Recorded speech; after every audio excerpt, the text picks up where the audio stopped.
You're listening to the Spark Radio Network, internet radio like you've never heard before. Innovation, creativity, and imagination are all said to begin with a spark.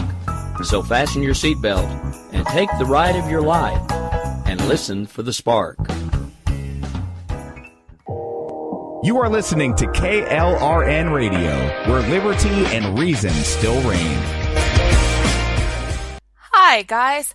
I recently did an interview with Jonathan Senior from Funky Thinkers, and I thought I would share with you that interview. Trust me, it is full of hilarity and fun. We talked about everything from science and technology, parenting, and even the sun. Enjoy! Hi, it's Jonathan, and you're listening to the Funky Thinkers podcast, disruptive thinking about technology, business, and life. Hi everybody, John Senior here. Welcome to the Funky Thinkers podcast. If this is your first time listening, then thanks for coming. You can find out how Funky Thinkers was born by visiting funkythinkers.com. You can also follow us on Twitter at Funky Thinkers, and of course the hashtag is Funky Thinkers. Now, before we get started, we often find that during the course of a discussion, which often gets pretty random, we can come out with a series of ideas, and you can find all the links to all the things we talk about, plus the exact formula that I use to quantify an idea for free by going to ideafiltration.com. Now let's get on with the show. Okay, and we're back, and I want you to tell me, please, who you are, where you're from. Hi, I'm Judy Moore, Judy L. Moore, and I'm from Christchurch, New Zealand. Yep. And yeah, it's really late where I am at the moment, but that's okay. Pretty late. Where is that? That's North Island, right? Christchurch? Actually, it's in the South Island. Whale. Yeah. Or the mainland, as some of us affectionately call it. Yeah. And it's a university town, isn't it, Christchurch? Yes, it is. University of Canterbury is here. We've actually got quite a few polytechnics as well. Yeah. There's one of the things I think is really quite cool is that University of Canterbury is actually one of the few universities in this side of the world that actually teaches astronomy to postgraduate level. And it's not just any form of astronomy. The postgraduate students that are working in the astronomy department actually get to go down and work a telescope most of the time. It's very rare for astronomy students to actually be able to collect their own data and analyze it themselves. Most of the time you have to actually schedule time on a telescope and then hope they've collected the data you want them to collect.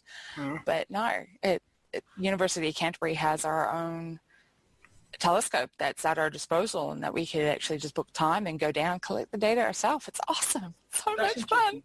Yeah, I've talked about this before. I've been to quite a few university open days in the last few years, and you, by the sounds of it, have got what I would call a real USP, right? And I go to university and they say, we're awesome and we're fantastic and we're great and we've got loads of photographs of kids having a good time. That's not a USP. Right, you've got something that nobody else has got, or a university has, and that's cool. Yeah. That's cool. Yeah, and there's some other research labs that are at the university. You've got one that's the HIT lab, where they are doing research on things like human interfaces and true virtual reality, and you get hands-on virtual reality, which is pretty awesome. Christchurch has actually got quite a bit of history about it as well when it comes to science and technology. Rutherford, as in Ernest Rutherford, as in the man who split the atom. Yeah. He actually was from Christchurch. Was he? Yeah. Canterbury College is the college that he went to, which is actually the predecessor form of the University of Canterbury. And his research lab, his facilities are still intact, and they've turned it into a museum sort of now. You can actually go in and sit in his lab if you want to. You can sit in the lecture theaters that he himself learned. All right, learned about physics. And it's just so awesome. Yeah. What are you most excited about at the moment? Well, I'm most excited about the moment of how technology has progressed. It also makes me a little bit scared as well, because I think it was Carl Sagan that said it, that we have turned into the society that relies on technology, but yet we don't understand it. And I suppose that you can say that that's one of the things that's become my little mission in life, because I want people to understand the science around them. And it's quite scary that when you talk about science, most people, their eyes sort of glaze over and they're going, oh, big words, big terms. Oh, I don't understand this. And I think scientists and engineers by default actually do tend to use the big technobabble terms. But I deliberately try not to. And I am a scientist by background. I am an engineer by background. So I do what I can to explain to people that it's not actually a scary thing. And I do what I can, because I don't want to be one of those societies that you see in dystopian films where they're going through and they have all this technology around them and it's all breaking down, but nobody knows how to fix it. I don't want to be one of those. I'm sorry. I like my TV. I like my computer. Like the internet, because if it wasn't for things like the internet, you and I wouldn't be talking. Yes, hooray! Do you think that, I mean, science has got its own subculture, right? And do you think it's like anything that uses big long words? I mean, I'm thinking kind of minority sports or any kind of minority pastime, which has a. I think a lot of those things try to probably make it all exclusive to some extent, but I don't think it needs to be. It was actually, I think it was Albert Einstein. If you can explain what you know to a 6-year-old, then you actually understand it. If you can't, then you never understood it in the first place. Yeah. And I think that's probably a good way to think about it, because, we need kids to come on and learn more science and carry on when we are old and no longer can think straight. Robots or whatever. When was the last time you gave yourself a high five? I'm probably the worst one about that. I like so many writers, because I'm actually a writer and freelance editor as well. I go through those massive I suck periods. Yeah. It happens every single time, and every writer knows what this feeling is like. You get to this point where you're writing something, you just look at it and go, no, I suck. So yeah, I probably am the last person to give myself a high five. Everybody else will give me a high five, but I'm probably the last one. When you say it happens every time, every week, every day, every year, every time you write something, what? Every single time you actually write a book or you're writing something, there'll become a certain point within the manuscript that you look at it and you go, ugh, and it just drags and it just feels like it's not writing and something's just not working.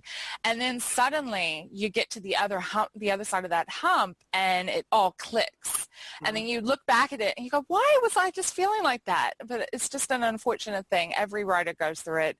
It happens all the time.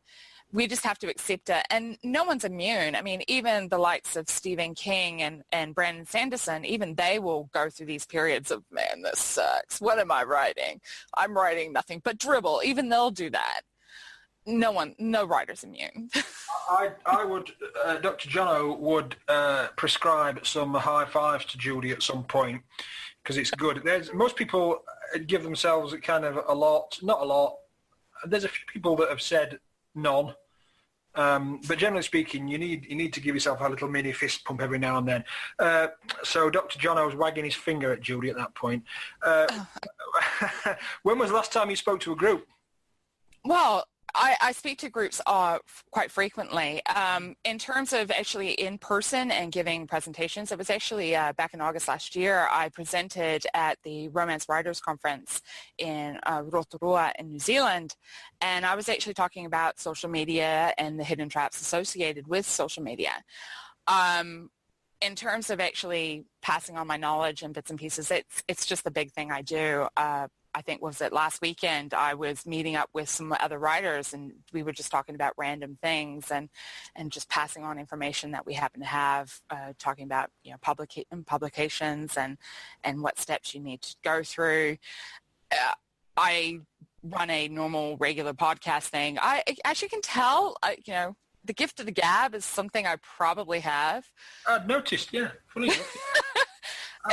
And ironically, just as a little side note, it was actually quite funny. When I was 17, a friend of mine, for my birthday, actually gave me a baby pacifier, or a dummy, as it's called in some countries. And everyone laughed. And there's like, well, why did they give you that? I don't understand. And it's like, because they noticed that the only time I shut up is when I have something in my mouth. What do you do when you're traveling? Read books, talk, stare out the window, talk to strangers, what? Well, it depends on what form of methodology that I'm actually traveling. I mean, if I'm traveling in a plane and I'm by myself, normally I'm just reading my book or getting on with something, because the normal hum that comes with the plane, I find it deafening sometimes. It's really hard to just hear things going on around me. If I'm driving in my car and with my husband and my family, then we're actually singing to the radio, or we're talking, we're doing whatever. We'll be staring out the window, because if I don't stare out the window, I'll feel like I'm getting motion sickness. So I stare out the window anyway. Like I said, it really does depend on what methodology of travel I'm using. If I'm on a boat, I'm probably leaning over the side and sort of, there's the carrots. Yeah. Well, just a quick tip. It's interesting to say about family. When our kids were younger, we used to go to the library and get audiobooks for kids on CD and stick them in the CD player, and kids happy as Larry, because they got something to listen to and we could all listen to. I remember we went somewhere, and you're familiar with Andrew Sachs, Fawlty Towers, Manuel in Fawlty Towers. We got Varjak Paul, which was a story, and he did all the voices for all the characters, and it was superb. And we got to the end, where we got to the end of the trip, and we sat in the car for 5 minutes listening to the end. I mean, how good is that? So tip, if you've got kids that are kind of school age, go to the library, get some audiobook for kids. Yeah, we had Beatrix Potter, so there you go. There you go. What do you enjoy most about what you do, Judy? It's... I'm a writer and freelance editor, as well as the radio talk show host and a few other things. And one of the things I love about what I'm doing is just sharing my knowledge with other people. Yeah. I have so much information in my head. I actually have a little phrase that I use. It's called pass it forward. Pay it forward. Yeah. Because a lot of the information that I've learned from other people, I can't pay it back to them because they've already learned it. They've already gotten to their next stage, and I'm still trying to catch up to where they are. But there are people who are coming up behind me that still need to learn some of these things, and so I pay it forward. I pay it to the next generation, or to the other writers that are still learning and still developing their craft and that are coming up right behind me, so we all can learn and carry each other together. And that's what I love, just helping people get to where they want to go and their dreams. And whenever I hear somebody succeeding, I'm like, oh my God, you did that. Oh my God, you've got a request for more materials from such and such publisher. And it's like, can I jump up and down? And so that's you giving yourself a high five because they've done well, right? So I'm going to, I just said that's a high five for you. How do you filter stuff? I mean, we can't know everything. We've got the sum total of human knowledge on the internet. How do you filter what goes in?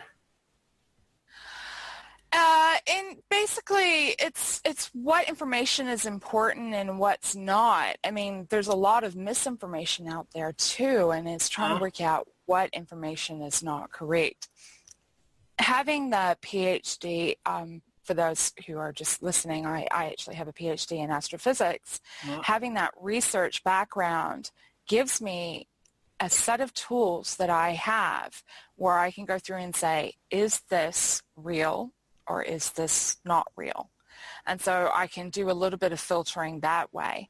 In terms of what goes into my brain and stays there, well, it depends on what I use and what I use a lot.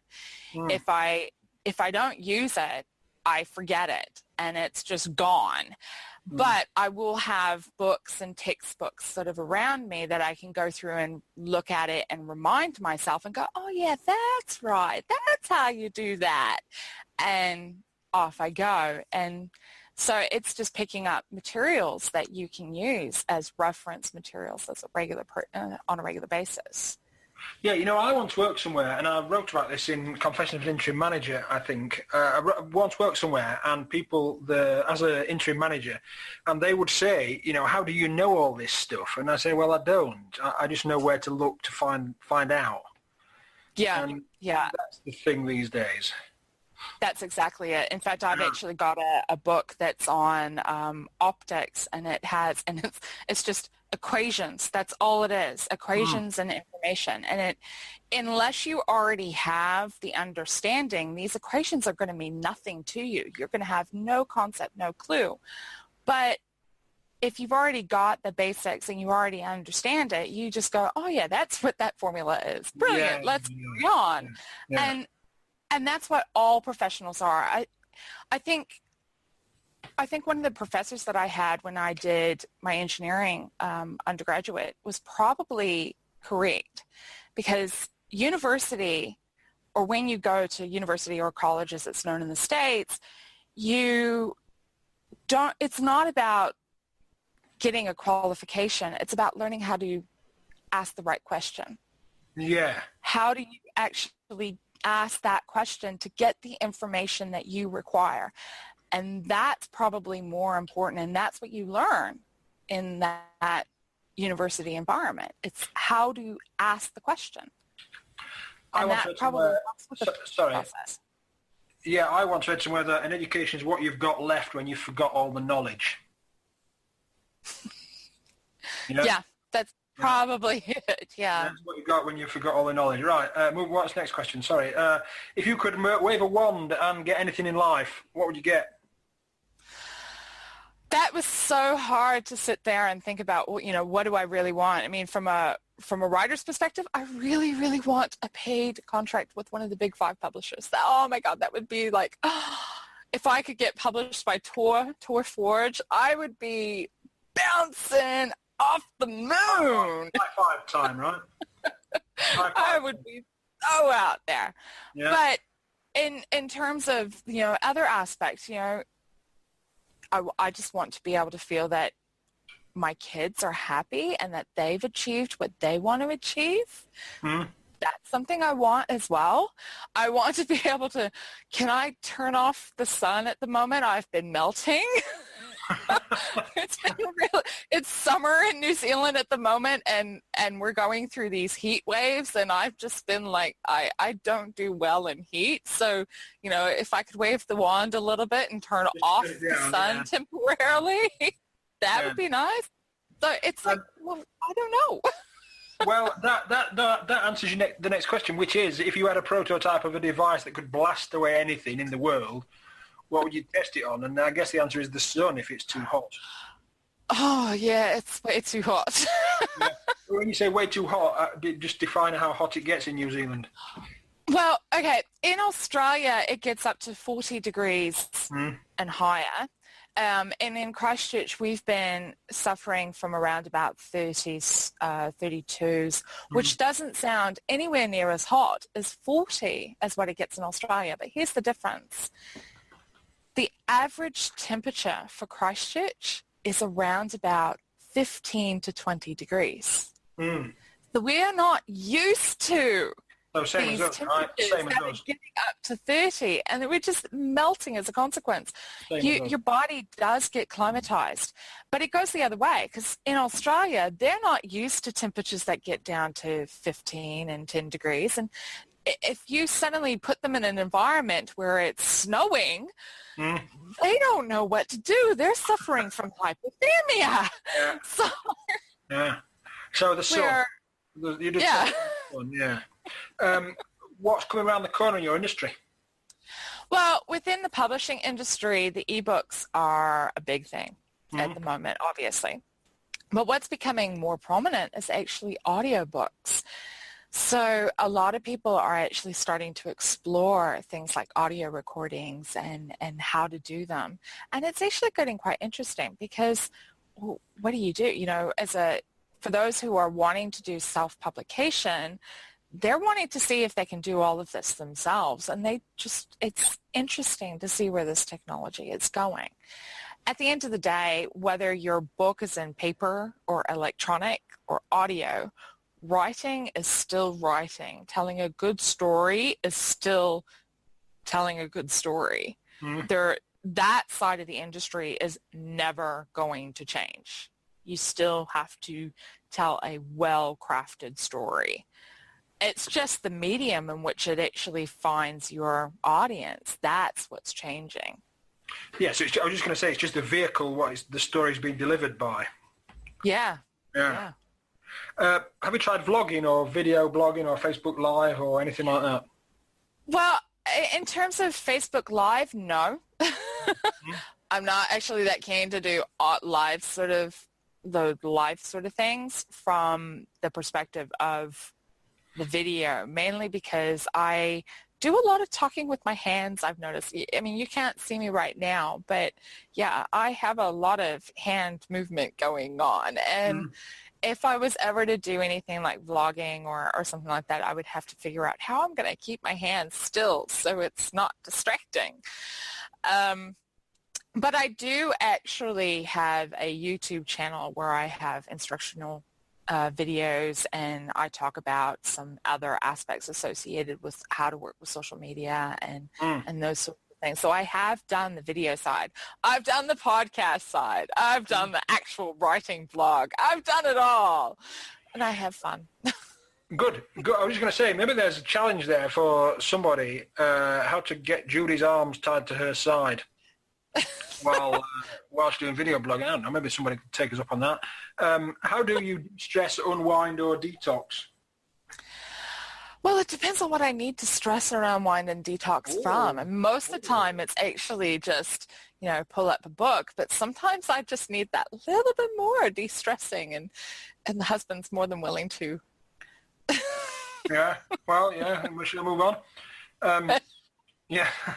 Nobody's ever said that before. Well, you asked. Well, I asked. I know it was you asked the question, which said depends what I need de-stressing from, which is nobody's ever made that distinction, and typically it would be probably other people. So that's interesting. So I just take a little thing out of that, but we'll move quickly along. Are you a high-tech or a low-tech conversationalist? Now, I'm actually not quite sure what you mean by that. Well, by high-tech, I mean, if there's a new app beta down there to download, do you download it and play about knowing that it could crash at any moment and you've wasted time? Or by low-tech, I mean, do you just kind of pick up the phone and ring somebody up and insist that they ring you up? Well, I spend a lot of time on Google Hangouts, lot of time on Google Hangouts. And that thing is constantly crashing on me. It's not funny. Really? Google Hangout? I didn't know that. Yeah, we've managed to work out when it's going to start to go and the signs of what's going to happen. And we've worked around it after my writing partner and I. We probably spend, I don't know how many hours on it, and we have for the last several years. So we've been using Google Hangouts for a long time. I will do things like the Facebook Messenger and that sort of thing. I don't use Skype as often as some other people for a variety of different reasons. I have no aversion to technology. I'm normally really in there. There's a software package that's for writers that's called Scrivener. It's like a word processing program. And I am just waiting. I am like biting on the bit, waiting for Scrivener 3 for Windows to come out. At the moment, it's in its beta phase. I'm not really wanting to trust it at the moment with any of my personal writing, mainly because it's missing some vital features, like you can't actually compile at the moment. Yeah, it could work. So there's just some minor little details there. Yeah. What was so I'm just curious about Google Hangouts. I mean, I must admit that doesn't seem to have been. I mean, 3 or 4 years ago, it was, oh my goodness, Google Hangouts, it's the best thing since wine or beer. But now nobody seems to be talking about it. And is it kind of come to the end of its, is it a dead end? Product development? I don't know if it has come to a dead end or not, but one of the advantages that Google Hangouts has over any of the other programs is that you can actually swap devices midway through conversation.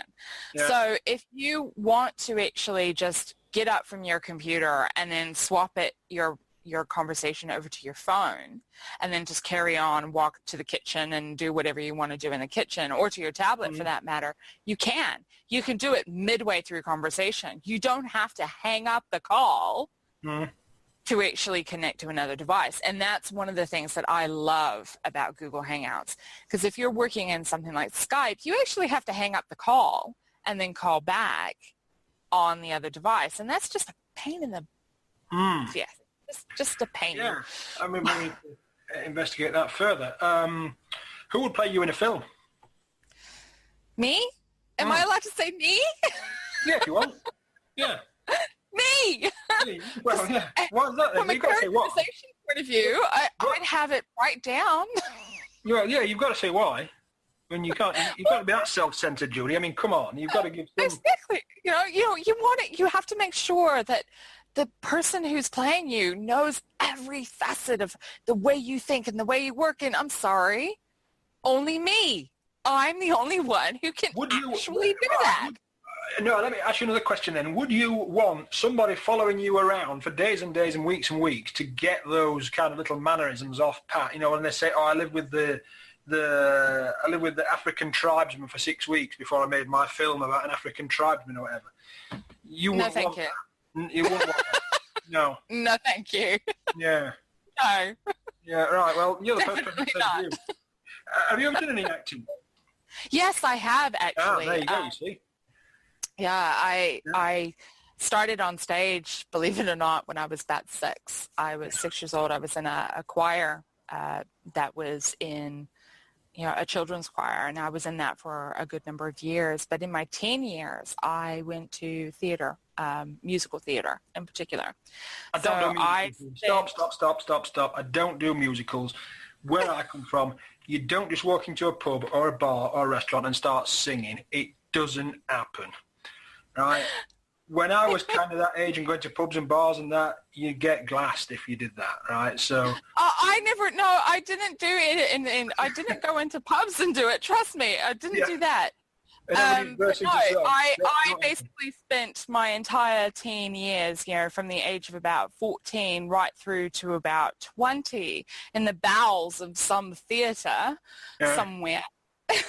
Where you literally cannot flush the toilet because it is literally underneath the stage and you're not allowed to go to the toilet. Nice. Right. And I've managed to get my kids hooked into it as well, so it's like moving along. So if anybody wants to produce Judy's film, like kind of producer, then get in touch. What is your number one tip for survival in the mad, crazy world that we live in? My mother had this saying, and she still says it all the time: don't take life too seriously, because you're not getting out alive anyway. Yeah, very true. Very true. Makes people think. Yeah. It does make people think. Yeah. But just don't take life seriously. I mean, there's going to be serious moments, but there is always going to be somebody coming along to just make things just absolutely crazy. There's a scene in Steel Magnolias. I don't know if you've ever seen it. It's actually quite a traumatic scene, and you have they're all talking about a funeral and bits and pieces, and then suddenly somebody says, "Here, slap her." It's like, well, why do that? It's just, but that's the craziness of the world. I mean, you're going to have your serious moments, but you have to occasionally just go, no, here, slap this person. You know you want to do it. Well, the thing is, I think it possibly depends whether you've got kids or not and how old they are and, you know, what your kind of family circumstances are. But here's the thing what I always say to people, right? So we got some friends who their kids are a little bit older than ours. And so when their kids were kind of toddling about, my wife was expecting with ours. And so we went to their house and, you know, and this and that. And one of them says, oh, the phone, when I picked the phone up, it had some kind of like chocolate around it, like dried chocolate. I don't know what it was. And the husband, I'll not name him, the husband says, oh, I was changing a nappy and the phone rang and I had to go and answer it quick. And oh, yuck. That's what it was. It was kind of dried poop around the phone, which, you know, and if unless you've lived through that kind of thing, you know, you've got to just, especially doing what we do, you know, you just kind of roll with it and get on with it. Listen, anyway, never mind all that. Judy Moore, you are a funky thinker, and I think you're also our first New Zealand person, although there are a couple, Helen and Jill in Australia. So you're our New Zealand person. What's the best way to get into contact with you and get into your world? Cool. So if anybody wants to get hold of me and talk about whatever, you know, science, social media, writing, editing, how to not be crazy, you can contact me on Twitter, and that's at Judy L. Moore, or you can find me on Facebook and you look for Judy L. Moore, or you can go to my website, which is judylmoore.com. Notice the trend. Yep. And if you are interested in more specifically looking at the writing and editing, you can also contact me through blackwolfeditorial.com. Just say that again, sorry. Black Rook.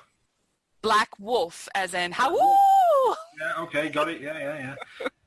blackwolfeditorial.com. I'm actually writing this down. See, somebody's listening because I'm writing this down.